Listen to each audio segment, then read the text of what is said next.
वालेकुम अस्सलाम प्यारी बहनें। जिंदगी में कुछ ऐसे लम्हात आते हैं जब दिल बेचैन हो जाता है और आंखें आसमान की तरफ उठती हैं। एक ही सवाल बार बार दिल में आता है, ए अल्लाह, मेरी दुआ कब कबूल होगी? कब तक इंतज़ार करना पड़ेगा? खुशी और कामयाबी के दरवाजे कब खुलेंगे? ऐसी हालत में बेताबी और परेशानी दोनों जमा हो जाती हैं। लेकिन क्या हम जानते हैं कि इन मुश्किल हालात में अल्लाह ताला हमसे क्या फरमाता है? सुनो, मेरा रब कुरान पाक में फरमाता है, उदऊनी अस्तजिब लकुम। तर्जुमा, मुझसे मांगो, मैं तुम्हारी दुआओं को कबूल करूंगा। ये खूबसूरत कलाम हमें बताता है कि वो रहमान और रहीम रब हमें दुआओं के साथ उसकी बारगाह में आने की इजाज़त देता है। जब हम उसकी तरफ कूदे हुए दिल के साथ दुआ करते हैं तो वो हमारी दुआ सुनता है और उसे कबूल भी करता है। याद रखना, जिंदगी में कोई ऐसा मोड़ आए जहां आपकी कहानी रुक जाए, जहां आपको महसूस हो कि अभी तक सिला नहीं मिला, तो जान लें कि ये इख्तिताम नहीं है। ये वो वक्त है जो अल्लाह तुम्हें देता है कि तुम अपनी तकदीर अपनी मर्जी के मुताबिक लिखो, अपनी दुआओं से तकदीर के सफ़हात पलटो। तो ऐसे वक्त में रोने मत बैठो या ये मत सोचो कि देर क्यों हो रही है। उस वक्त दुआ के लिए हाथ उठाओ, क्योंकि ये दुआओं की कबूलियत का खास मौका होता है। अल्लाह ताला आपको ये मौका इसलिए देता है ताकि आप अपनी कहानी का रुख मोड़ सके।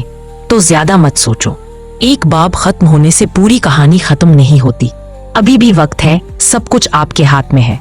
आपके मांगने की देर है और आपको आपका रब मिल जाएगा। यकीन रखो, आपकी कहानी का इख्तिताम हो जा कहने पर होगा। बस जो दिल में है वो मांग लो, क्योंकि मौजज़ात का वक्त करीब है। रसूलुल्लाह सल्लल्लाहु अलैहि वसल्लम ने फरमाया, बेशक तुम्हारा रब हया करने वाला है। उसे शर्म आती है कि कोई उसके हुजूर हाथ उठाए और वो उसे खाली लौटा दे। लेकिन एक बात याद रखना, खुदावंदे आलम का जवाब उसकी मर्जी के मुताबिक होता है। कभी तुमको फौरन जवाब मिल जाता। अल्लाह ताला आपकी हर बेताबी, हर आह और आंसू को देखता, सुनता और महसूस करता है। वो आपके हर लफ्ज और दिल की हर धड़कन से वाकिफ है। ना तो उसने आपको अकेला छोड़ा है और ना ही आपसे गाफिल है।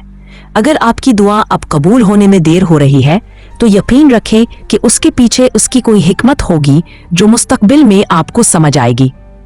मेरे रब ने कुरान पाक में फरमाया, और सब्र और नमाज से मदद हासिल करो। यहाँ हमें सब्र की ताकत का एहसास दिलाया गया है। दुआ की कबूलियत के लिए साबित कदम रहना भी इबादत है। जिस तरह बीज बोने के बाद हमें फल के लिए वक्त और सब्र की जरूरत होती है, उसी तरह अपनी दुआओं के फल के लिए भी हमें सब्र और यकीन की जरूरत है। रसूलुल्लाह सल्लल्लाहु अलैहि वसल्लम ने फरमाया, अल्लाह ताला इस बंदे से बहुत मोहब्बत करता है जो आजिज़ी से उससे मांगता है। जान लो कि खुदा अपने बंदों की आजिज़ी को बहुत पसंद करता है। जब आप आजिज़ी से अल्लाह से दुआ करते हैं तो ये आपकी मोहब्बत का इजहार होता है। दुआ करते वक्त दिल को कुशादा और जहन को खुला रखें। अपने रब पर यकीन रखें कि वो आपको कभी मायूस नहीं करेगा। जब आपको शक होने लगेगा, आपकी दुआओं से खुदा के यहाँ मकाम मिलता है और दिल को सुकून मिलता है।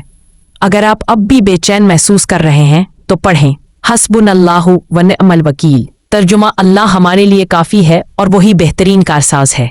ये आयत दिल को सुकून बख्शती है और यकीन दिलाती है कि खुदा हर मसला हल कर देगा। जान लो, वो आपसे बहुत प्यार करने वाला रब है और वो आपको किसी सूरत में भी हारने नहीं देगा। आपकी दुआएं कबूलियत के रास्ते पर हैं। आपकी दुआ आपकी किस्मत बदल सकती है। जो काम अब आपको नामुमकिन लगता है वो मुमकिन होगा। एक दिन आपकी दुआ की कबूलियत का सितारा आसमान पर चमकेगा। आपकी ख्वाहिशात आप तक पहुंचा दी जाएंगी। आपका दिल जो आज खाली है भर दिया जाएगा।